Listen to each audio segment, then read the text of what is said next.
Estamos con nuestra invitada a esta hora. Mucha atención porque hablemos de la ley de los institutos tecnológicos y también, por supuesto, de la carrera pública de los docentes. Bienvenida. ¿Qué tal? Está nuestra invitada Mariel Isabel León, directora de la Asociación de Institutos y Escuelas Superiores. ¿Contenta? Finalmente el Congreso... Muy contentos todos dentro de la asociación. Me imagino que las personas que nos dedicamos a fomentar la educación técnica estamos satisfechos con la aprobación finalmente de esta ley.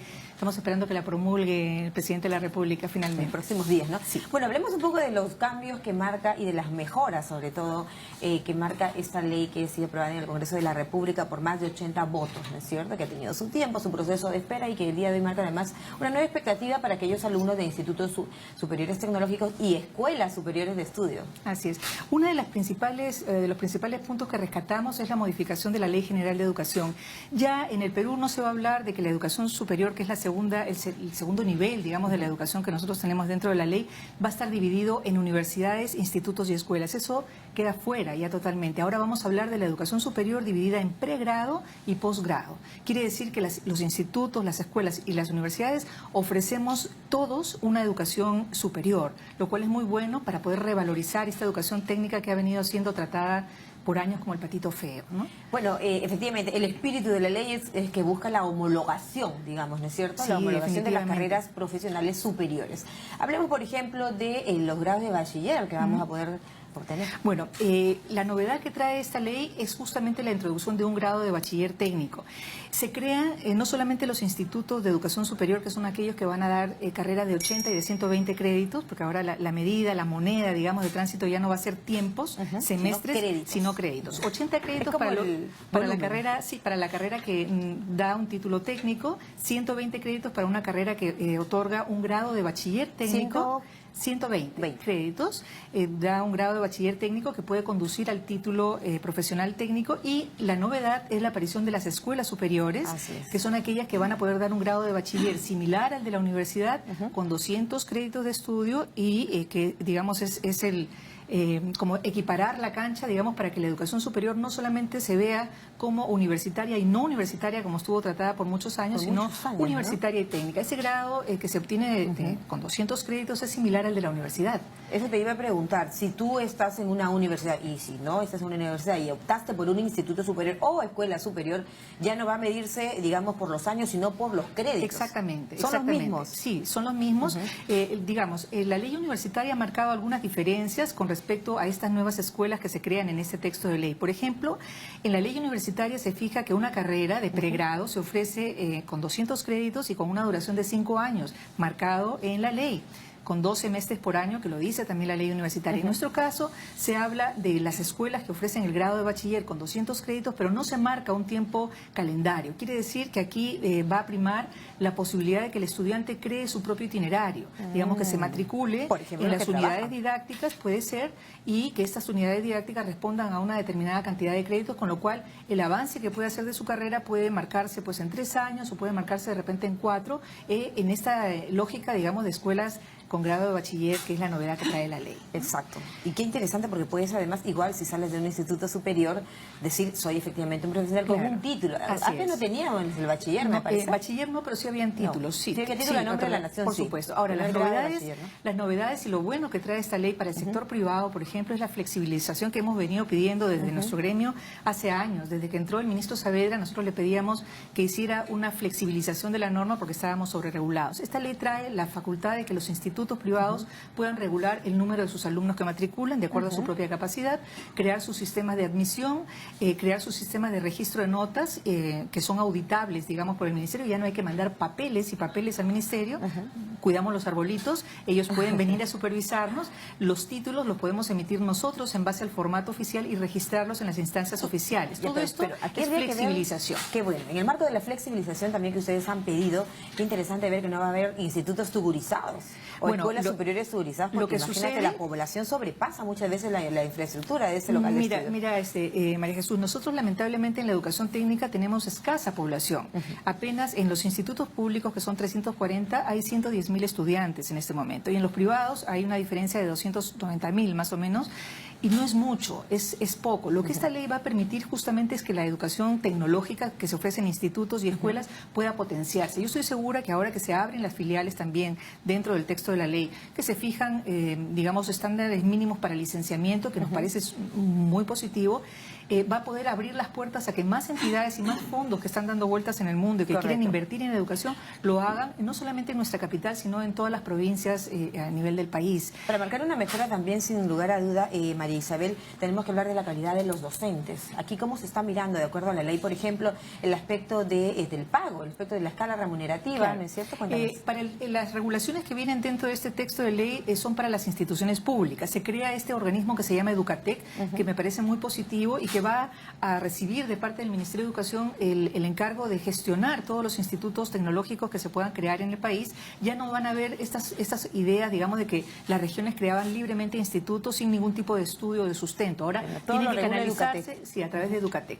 Ahora, la observación que yo sigo manteniendo y que me parece que hubiera sido más saludable es que dentro de Educatec se hubieran mandado también los institutos pedagógicos públicos y los artísticos. Yo sé que cada uno tiene una forma de trabajo distinta o un fin o un objetivo distinto, pero lo saludable hubiera sido que este organismo que se está creando público, que se llama Educatec, hubiera recibido el encargo de albergar y de administrar todos los institutos superiores públicos que existieran en el país. No lo está haciendo, está dejando parte de esta responsabilidad al Ministerio. Directamente ellos van a estar directamente al Ministerio, o seguirán en todo caso. Exacto, el Ministerio va a seguir viendo el tema de autorización de pedagógicos en comunicación con las regionales y le dejan a Educatec la libertad, digamos, de crear y supervisar los institutos públicos. Te hablaba de un aspecto que me parece fundamental también, María Isabel, es el tema del docente, ¿no? Así como la ley universitaria ha marcado algunos requisitos importantes, como que el rector sea un doctor, tenga doctorado y todo aquello. ¿Cómo es que se maneja este esquema con los docentes y el tema del sueldo con los magistrados? Claro, ¿no? Bueno, la ley trae los requisitos tanto para los directores, que es algo que está en la Constitución, pide grado de magíster para aquellos que van a trabajar como directores de institutos técnicos y grado de doctor para las escuelas, similar a la universidad. Para los docentes también trae el requisito de que tengan su título profesional o su grado de magíster. Ahí no hay ningún problema. Lo que esta ley trae es el régimen del docente público de la educación superior, cosa que no había, que estaba pendiente, que quedó pendiente en realidad de la aprobación de la ley anterior en el año 2009, jamás se hizo. Los docentes de institutos públicos estaban mal pagados y con esta ley... ¿Ganando cuánto? Ganaban pues entre 1.300, 1.500 soles. Y por lo tanto no se les puede exigir un nivel de competitividad o de preparación que esté de acuerdo a una educación superior. Esta ley ha replicado de alguna manera la ley de reforma magisterial que está siendo aplicada a los docentes de la educación básica y crea un sistema de transitabilidad, un sistema de escalas para la educación técnica en el sector público, crea 5 niveles, para las escuelas crea 4 y introduce el concepto de la RIM que hay en la remuneración integral mensual. Acá se llama RIMS, remuneración integral mensual superior, que es un factor que se multiplica por el número de horas trabajadas. Es casi la unidad de medida. Sí, así es. Entonces, esto lo tiene que fijar en un decreto supremo el Ministerio de Economía todavía, en conjunto con el Ministerio de Educación. ¿Qué va a pasar eso? Yo creo que el ministro Saavedra ha estado trabajando este texto de la ley y en paralelo ha estado trabajando, adelantándose el tema de los reglamentos. De hecho, el año pasado ya habían soltado varios decretos y varias resoluciones que iban en el camino de toda la flexibilización que esta ley trae. Así que yo supongo que va a ser muy rápido el proceso. Nosotros definitivamente vamos a esperar la reglamentación porque eso va a permitir tener con claridad cuáles son los caminos y las vías para cada una de las flexibilizaciones que hemos recibido dentro de esta nueva ley. Y hay algunas personas que quizás han tenido ahí algunas críticas en el sentido de que se modifica el espíritu de esta ley, de la reforma. ¿Crees tú? No, el señor Daniel Mora, por ejemplo, el gran impulsor de los cambios en la ley universitaria, señalaba que estas pequeñas cosas o cambios no modifiquen en el fondo el espíritu de la norma, ¿no? No, yo veo que la norma ha sido consensuada y los actores que tenemos injerencia de alguna forma en la educación superior técnica hemos venido, digamos, acordando que los puntos son razonables y si hay algo que afinar, bueno, se podrá afinar a futuro. Lo principal ahora es reglamentar la ley, someternos al proceso de adecuación. ¿El reglamento? Le da un plazo de 120 días, pero yo creo que va a ser más corto porque lo tienen prácticamente listo. Otra novedad, por ejemplo, y muy buena, es que los plazos se fijan en 90 días para el licenciamiento de institutos con silencio administrativo positivo, lo cual va a evitar que tengamos estas demoras que teníamos anteriormente de 2 o 3 años para aprobar carreras o para aprobar ¿no? Sí, o para aprobar filiales, por ejemplo. ¿No? Yo creo que en términos generales es una ley que trae buenas noticias. Probablemente en el seno de la universidad no van a estar muy contentos porque se crea de alguna manera estas escuelas que podrían sentirse como una competencia para la universidad, pero finalmente somos todos apostamos todos No, por y la se educación amplía superior. la oferta estudiantil, la oferta de educación superior. ¿no? Finalmente, exactamente, los beneficiados van a ser los estudiantes que ya no van a ver en desmedro de su propia calidad profesional y sus habilidades el optar por una carrera que tenga un ¿Y corte dónde van a técnico. funcionar? ¿Hay la posibilidad de tener, por ejemplo, locales propios o seguirán muchas veces de ellos en algunos locales de universidades? Ese tema de la infraestructura. Yo creo habría que para el ponerle sector mucha lupa. privado, nosotros en el sector privado tenemos grandes institutos, no solamente los que siempre se mencionan en TecSoup, por ejemplo, sino hay otros institutos como los agremiados en Asiste Perú. Tenemos el Ignacio Loyola, muy grande, el IFB, el Cordon Bleu, una serie de institutos que van a poder tener presencia a nivel regional y, como digo, van a entrar nuevos capitales que van a apostar por la educación técnica privada. Más Lo formal, importante sobre todo. sí, es que el Estado invierta en la educación técnica. En este momento tenemos 340 institutos, según la web del Ministerio, públicos, que no están en las mejores ¿A nivel condiciones. nacional? A nivel 340. nacional. Entonces, Pareciera poco, ¿no? Muy poco, con 110.000 estudiantes. Entonces, y los jóvenes no estudian porque no tienen posibilidades económicas, según lo refieren en las encuestas que hay publicadas en el INEI. Entonces, el Estado tiene esta responsabilidad, tiene que mirar estos institutos públicos, repotenciarlos para poder mejorar la calidad de la oferta técnica. ¿El carnet nacional. universitario cómo se maneja? El carnet universitario está expedido, Se mantiene, ¿no? sí, se mantiene. Los institutos van a seguir manteniendo sus carnets también, que son tramitados a través de las direcciones regionales. Qué bueno, entonces Sí. buenas noticias. Lo interesante de esto es que va a devenir en las posibilidades que van a tener los estudiantes, los Sí, jóvenes, esperamos ¿no? que la cobertura de la educación superior en el país mejore para, digamos, el bienestar de nuestro país, el crecimiento. Se puede y la trabajar en una AP competitividad. tranquilamente, en una alianza Sí, público-privada. pública-privada. Yo creo que eso va a tener que ser abierto para que haya, como digo, una mayor cobertura. Tenemos muy pocos jóvenes que estudian carreras técnicas, son 390.000 a nivel nacional, y yo creo que esta ley va a propiciar que haya un mayor número de actores que entren al escenario y un mayor número de jóvenes que en este momento o están sin hacer nada, hay como cerca de 1.600.000 ninis Así que es, ni trabajan ni ninis, estudian, exacto. que puedan ser enamorados para que vengan a estas escuelas o a estos Claro, porque además el institutos. tema de los créditos te permite una flexibilidad en cuanto a tiempos, horarios, también me parece para aquellos jóvenes que por supuesto trabajan, ¿no? Exactamente, van a poder crear su propio itinerario y eso es muy positivo. Bueno, Yo creo ese que es el del lado del estudiante, pero ahora del lado de las instituciones también tendrán que darse las facilidades y acomodarse un poco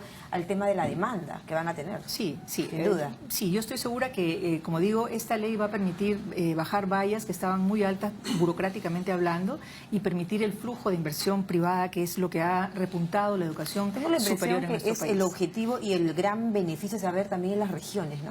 Sí, al permitirse las filiales, que era un punto, digamos, que no podíamos trabajar. Muchas veces me preguntaban por qué las instituciones privadas no resuelven el problema de la oferta y de la demanda que hay a nivel de provincias, por qué no hay instituciones privadas que estén trabajando temas, por ejemplo, de minería o temas de agricultura, y la respuesta era muy simple: no se permiten las filiales, tendríamos que ir a las provincias a crear la institución de cero, y eso era un absurdo. Entonces, con esta ley Tiempo y se plata. flexibiliza, sí, y va a poder una institución seria que ya funcione, por ejemplo, en Lima, que tenga ya una acreditación, además otorgada por el Estado, va a poder tener presencia en todas las regiones del país. Esto va Además, a ser mira, muy esto se puede beneficioso. mirar como un tema de costo-beneficio a las empresas propias de la región, porque tendrás que formar en carreras diferentes.